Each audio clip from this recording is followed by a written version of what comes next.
Hello everybody, welcome back to HardReset.Info channel. In today's video, I'll show you how to fix no sound during calls on your Samsung Galaxy A37 5G.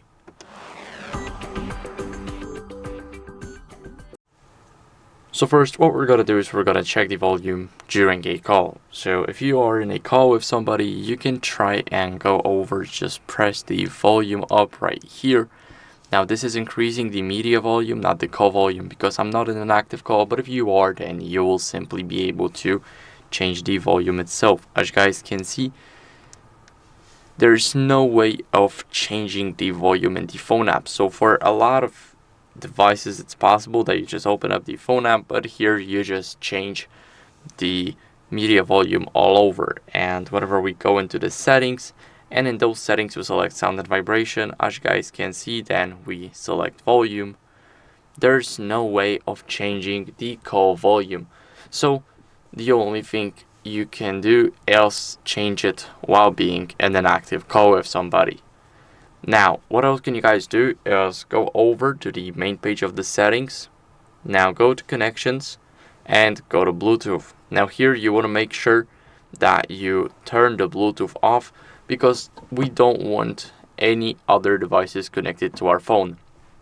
So for the time of testing, we're going to disable the Bluetooth.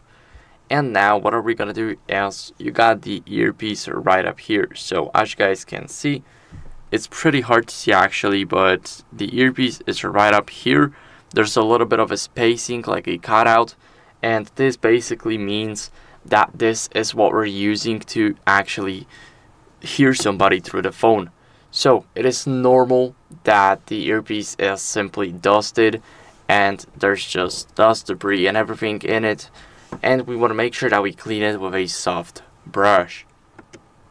After cleaning it with a soft brush, what we want to do is we want to test another call. So we can try and use the phone app right here, or we can try and use another app that supports the call system. So for example, WhatsApp, Instagram, and basically anything else.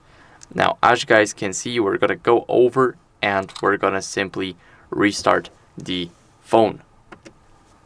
So you cannot do that by pressing the volume up, you need to press the volume down. Now we're gonna hold it, we're gonna tap restart and tap again to restart the device. Now the device is restarting, and I'll see you guys in a second once it's done. Now after the restart, what you guys want to do is simply go over and update your software. So now we're gonna go over, we're gonna open up settings, and in those settings we're gonna swipe until we see software update almost at the bottom. Here we're gonna click check for updates, make sure that you got Wi-Fi connection. And as you guys can see, my software is up to date, but if yours isn't, then I recommend you updating it. It's very important to keep up with the latest version of the software so you don't have any old glitches or running around on your device and destroying it little by little. So that's it for the video. I hope it was helpful. If it was, then leave a like, subscription, and a comment, and I'll see you in the next one. Bye.